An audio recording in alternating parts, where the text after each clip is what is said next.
want to tell you a story. I know it's a story because I made it up. Now, it's a story about my people. My grandfather came from Sweden in the late 1800s, so I'm an ancestor of the Vikings. So this is a story about how the Vikings went to what they called Vinland.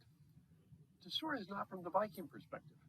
The story is from the perspective of the Native Americans whose land was being invaded by the Vikings.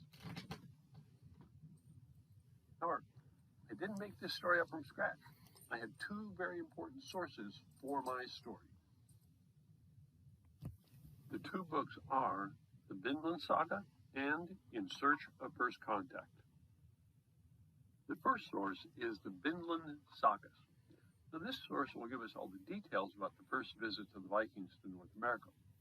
We'll learn of Barney Herlufsen's initial visits, Leif Erikson's early settlements, Thorstein Eriksson's settlements and his battles with what he called Skrælings, Thorfinn Karlsefni's trading and battle with the Native Americans, and finally the expedition of Frida's Eric's daughter and her partners.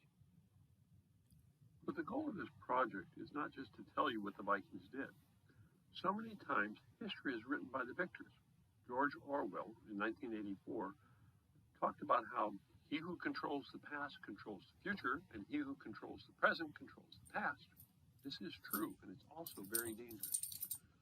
The purpose of this story is to make you think, what would the loser or the other side say about this history? So I found this book entitled In Search of First Contact, The Vikings of Vinland, The Peoples of the Dawnland, and the Anglo-American Anxiety of Discovery by Annette Chladni. Now, the author interviewed numerous Native Americans and discovered what their history of storytelling had to say about first contact with Europeans. In her research, she found a storyteller who is still alive today by the name of Joseph Brushnak. Mr. Brushnak is a Native American who has followed a long tradition of storytelling within the Native American society. And reading that story, he gave me an idea of how to tell the traditional Vinland Sagas from the Native American perspective. I'm trying to be very careful not to use any of his actual stories, but I wanted to get an idea of what would the Native Americans have to say about the Vikings that showed up on their doorstep around 1000 AD. So, let me tell you a story.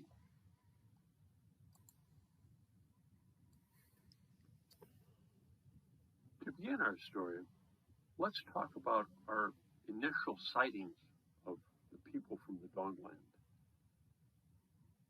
Now, the first thing you're going to notice about Native American stories is that we don't have the same sense of history that you do. Our sense of history is more in the nature of yesterday, a little while ago, and a long time ago. We don't have precise dates. What's important is what's the pattern of truth that we can see and communicate through our stories. That is one of the reasons that dreams are so important to us. We'll get to that in a second. The other item that you will notice is that we have never used any of the names that you have for us, nor have we used the names that you have for yourself. We refer to ourselves as the Lnuk, which means the people. You are the people of the Dawnland because you came from where the dawn begins. We later learned that you called us Skrælings. We do not think that was meant as a sign of respect. We have such names for you also, but they will not be mentioned. As I said, dreams are extremely important to us. So let me tell you the story of a dream that has been passed down to us through the generations. When there were no people in this country but Indians, and before any others were known, a young woman had a singular dream. She dreamed that a small island came floating in towards the land with tall trees, and on the tall trees were living beings. Among them there was a man dressed in rabbit skin garments. The next day she related her dream and sought an interpretation. It was custom in those days that when anyone had a remarkable dream to consult the wise men and especially the magicians and the soothsayers. They pondered over the girl's dream but could not make anything of it. The next day, what looked like a small island was spotted floating by in the ocean. At first we looked like there were trees on the island and bears in the trees. But as it got closer, we could see that it was a large canoe. The bears were not really bears, they were people covered in fur. We watched the large canoe float by and wondered, why aren't they stopping? We asked the young girl, is this what she had seen in her dream? And she said it was. The magicians were angry that they had not foreseen this coming. We pondered the meaning of this dream for a long time. Much later, we learned that that first ship was the ship of Borny Herlufsen. We are still wondering why he never came ashore. Now let's talk about the first landings of the people of the sunrise. It wasn't long after that another floating island came to our land. This time they came ashore. However, we wondered what kind of sailors these were that would let their ship run aground when the tide ran out. Even our youngest men know about tides, and they did not allow their canoes to be trapped on dry land as these men did. As we watched as the men came ashore and set up camp, their first camps were much like ours. However, they soon built more permanent structures. We had not seen this before. As we watched each day, half the men would go out and explore, and half the men would stay and guard the camp. We did not approach them. One day there was great excitement in the camp. We wondered what they were so excited about. It appears that they were excited about grapes. This made no sense to us. We have grapes everywhere. It was like they had never seen grapes. They collected many grapes and grapevines and put them in their ships. After staying over the winter, one day they just loaded their ships with grapes and trees and went back wherever they came from.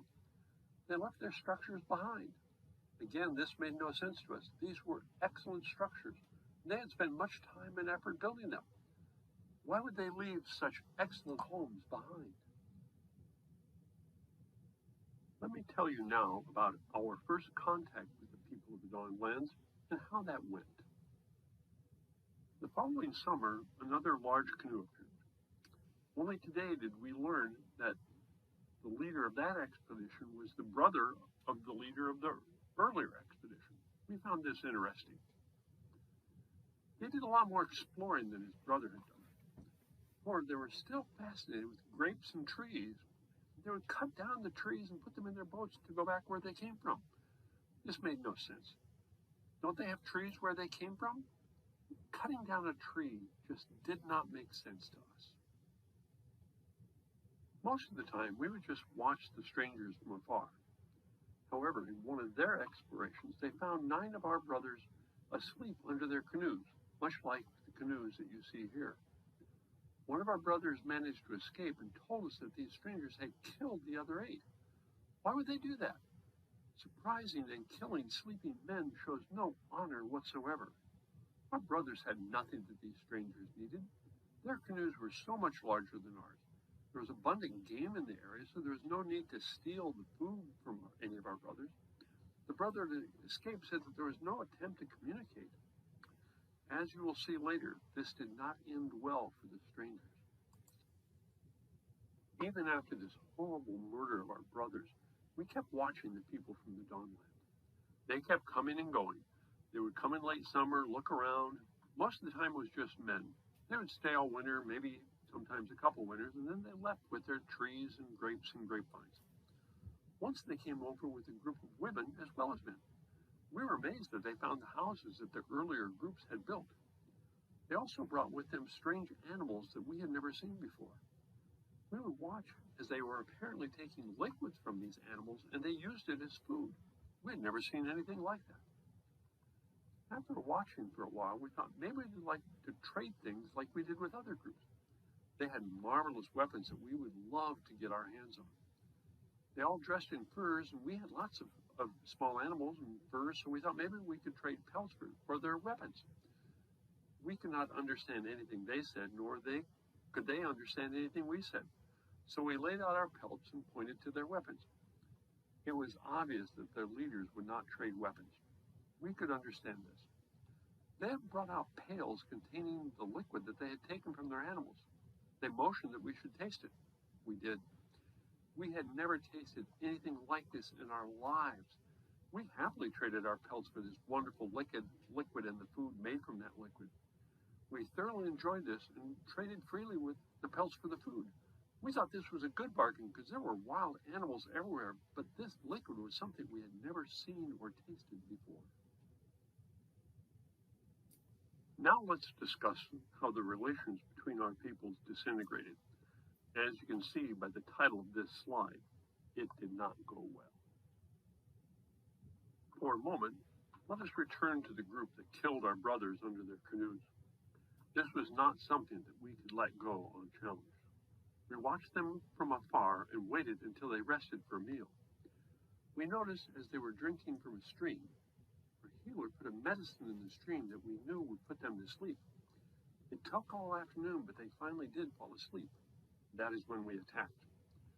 We were surprised that they managed to wake up just as we were attacking. They went to the side of their ship and put up their shields to protect them from our attack. They put up a strong defense. We have never figured out why their arrows would not pierce their skins. They just bounced off. Out of frustration, we stopped our attack. However, we backed off and watched them from afar. It appears that one of our arrows did manage to reach its target and hit their leader. We watched as he died, and we were amazed that they did not cremate him so that his spirit could rise to the heavens. They put him in their boat and carried him to another place that they had explored. There they buried him. What kind of savages are these people that they bury their dead? How can they not realize that they must burn their dead so that their ashes rise to the heavens? Every young brave learns this at the earliest age. How can they not know this?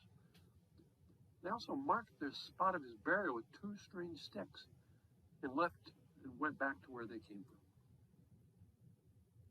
Now let us go back to the group that we were trading with. While their food was delicious, we really wanted their weapons. One of our members wanted to borrow a weapon to see how it worked. We know that he would return it, but we had no way to communicate that to the strangers. Instead, they just killed him. Our leaders demanded justice. We gathered our members together and attacked the visitors. Again, we were amazed that our arrows and stones really just bounced off their skin, had no effect on them. What were they made of that our arrows would bounce off their skin? In the battle, our leader picked up one of the weapons of the strangers. He struck a tree with it and was amazed at the damage it did. He was throwing it to his brother, who did not catch it. Instead, it hit and killed him. Out of frustration, our leader picked up the weapon and threw it into the ocean so that it could do no more damage. While our weapons had no effect on them, we far outnumbered them.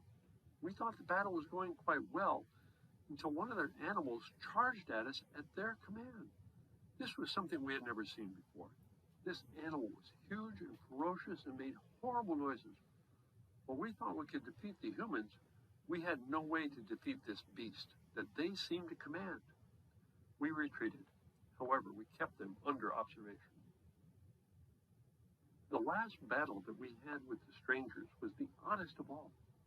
Their largest group had come with both men and women, and it appears they were intending to stay. We have tried to trade with them, but it was obvious that they were cheating us. It started out giving much smaller and smaller strips of red cloth, but we gave the same amount of furs. Their pieces of cloth kept getting smaller and smaller, enough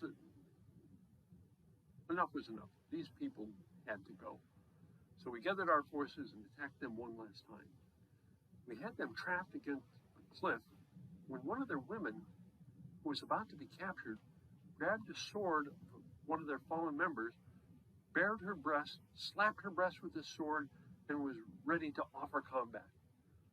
This was the strangest thing we had ever seen.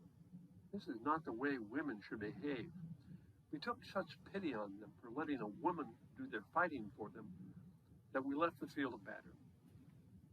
Following spring, they left, never to be seen again. While no large groups came again with the intent to settle, each summer 1 or 2 ships would come to collect trees and grapes. We found this odd. Didn't they have trees and grapes where they came from? We never figured this out. Casually, these people would capture some of our people and take them away to wherever they came from. This brought tremendous sadness to our people. A few times we would capture some of them and then make them part of our people. That is why today some of our people have the eyes the color of the sky and hair the color of the seashore. Later, other groups came in even larger ships than the ones we first saw. These people apparently just wanted to fish in our ocean. They too came on shore and captured some of our people. They must have come from a different place than our first visitors, because these people brought with them diseases that we had not seen before. Many of our people died. It was a very sad time. Eventually, even larger groups came, settled on shore, and drove us from our lands and onto the small portion of that land that used to be entirely ours. Okay, it's obvious from my voice and from my face, I'm not a Native American. In fact, my grandfather was born in Sweden, so I'm a direct ancestor of the Vikings. However, in today's world where we all live in echo chambers, we just hear the things that we want to hear, that's not good. We need to be able to think in terms of how would the other person think about this? What's the other side of the story? And so the purpose of this little exercise is we've all heard the Viking stories and we see them from a European perspective. But what would the perspective of the Native Americans be? And while it's not actually written in the Native American culture, the book that I read gives us some idea of how the Native Americans may have thought about these European visitors. And so I hope this is a useful exercise to get us all to think of what's the other person's perspective. So that's my story, and I'm sticking to it.